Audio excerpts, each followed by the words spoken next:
welcome to this amazing edition of Page by Page on Romeo Royal Television. My name is Gratitude Imokwede, and this is still the Hot Topic segment where we talk about the happenings across the state and in our society. So, amazing viewers out there, let's dive into our topic of discussion. Now, we're talking about the freed 44 pupils and teachers that were abducted in the Ori-Ile community in Oyo State 2 months ago. I know many of us will be expecting this reaction of joy and happiness, and we are sincerely happy, trust me.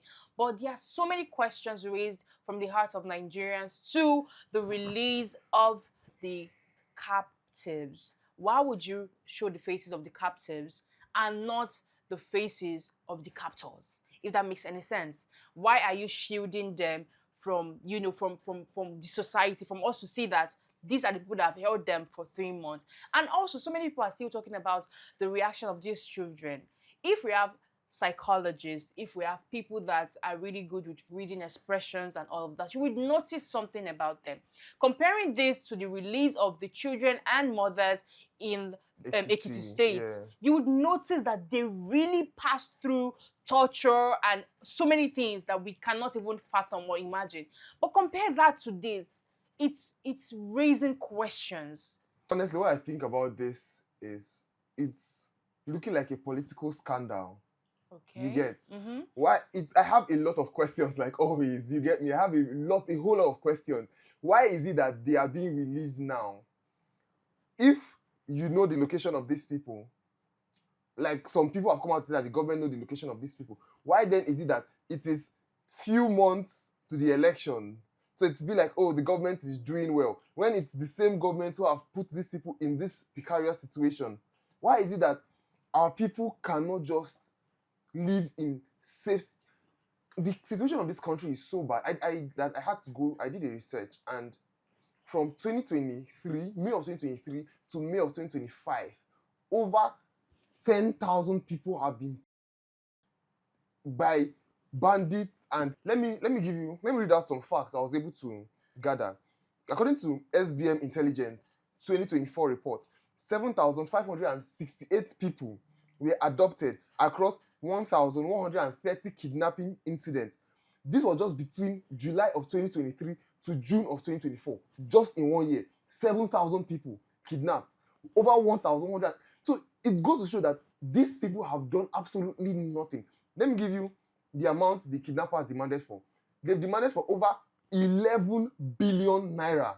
And the parents of these people have paid over 1 billion naira, around 1.1 billion naira. You get, resulting to about 10% of the asked demanded fee. Yeah. You understand? So a lot of things. Over 1,156 people were unalived in this incident. You understand? So this is just from 1 year, from 2023 to 2024. You still have 2024 to 2025. Over 5,000 people were from 2024 to 2025. So let me give you Amnesty International. On the 29th of May 2025, Amnesty International stated that over 10,217 people were unalived in attack in just 7 states: Benue, Plateau, Katsina, Kebbi, Sokoto, Zamfara, and Edo states. In just 1 year, over 10,000 people were unalived. And I saw something yesterday while doing this research where a very dark man made a statement. He said he met with some Fulani headsmen and their leaders, and they were like, this thing is, most of these things are political.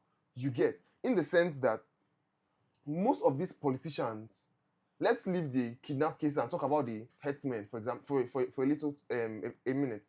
You get, these politicians own cows. From what Very Dark Man said, these politicians own cows, and their cows now are going into people's farms to graze. Before, you'd see the outside man, the only thing they have is their daggers and their arrows. But we need to ask, how are these people now getting this? People are sponsoring them. Who is giving them to fight? You get, that's why most of the people that were unalived are from Benue, Kogi, Plateau. where you have a lot of farmers and herdsmen clash. You get? So going back to this topic of the people in released in Oyo State, this is looking like a political scandal because someone that stayed 2 months in the hands of their adopters, they are looking like as if they just come back from vacation, looking all fresh and chewing your you biscuits. understand? They're Children cannot hide emotions. You understand? If that child, or if those children rather, have passed through torture, torment, you would see it in their faces. None of them, not even one, look like they had passed through anything. None. See, look at compared to the case of the Ekiti State people released from Ekiti State. You could see them looking lean, looking like you could see that these people also. I think they passed through trauma. Something else. But this one, they came out and they were all laughing. Oh, thank God we've been released. Do you understand? Something is not adding up. Something is not adding up. If, okay, you say that these people have been released from the hands of their adopters, and you said, okay, I think it was reported that 8 people were arrested show us the people that were arrested. Who were the people that were arrested?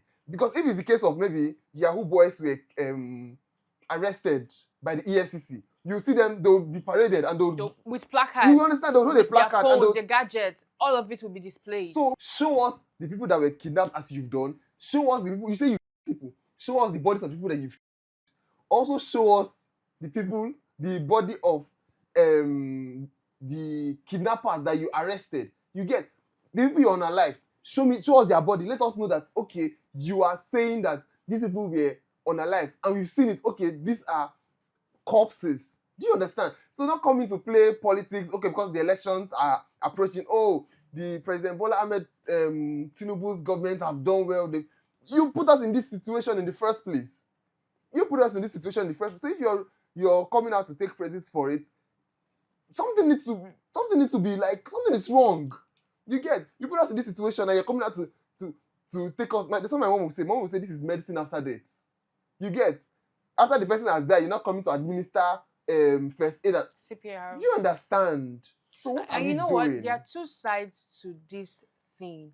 The first one is, I've always said this, Nigerians are always given the barest minimum and expected to reverence who is doing their job. They are obviously doing their job. So if you are trying to exalt this government, or you're trying to vote this government because of this, who put us in that position in the first place? Exactly my point. One. Secondly, they are obviously doing their jobs. Even if they did not put us in that position, they are obviously doing their jobs. So please, I said something, and I had one of my guests on this show talk about how Nigerians represent or portray themselves as what the politicians are calling us. You would not speak to someone like they're stupid if you don't see them as being stupid. So please don't act like you are actually what they think, or we are actually what they think we are. So I think right now we have to draw the curtains, because we have to move further with other itineraries on Romeo Royal Media. Do you have anything to say before we end up? In conclusion, Nigerians need to come out, get their voters card, like I've always said on this show. Get their voters card, vote your conscience. Do not vote your stomach. Please come out and vote your conscience. We deserve better. We are giving the barest minimum. And another thing again is, Nigerians, we adapt too quickly. We adapt to every situation. Oh, there's no light. We are going to get solar. There's no this. We are going. So please, we deserve the absolute best. We have a lot of natural resources in this country that can sustain this nation. I beg us to please come out, get your voters card, vote for the right candidate. Do your research. Do not allow anybody to tell you this is the right candidate.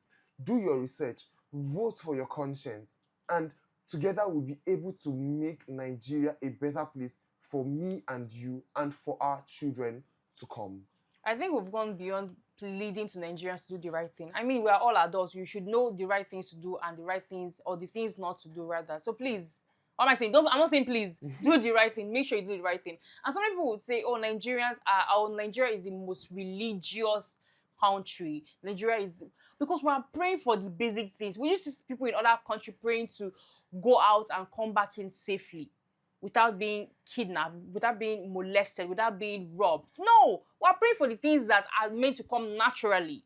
So that's Basic why we find ourselves things. in this position. Thank you so much to all our amazing viewers out there for staying with us on this amazing edition of the Hot Topic segment. And also don't forget to follow us on all our social media platforms on Instagram, Facebook, TikTok, YouTube, and X. My name is Gratitude Imakwede. And I'm Bubudurugo. Bye for now. Bye for now.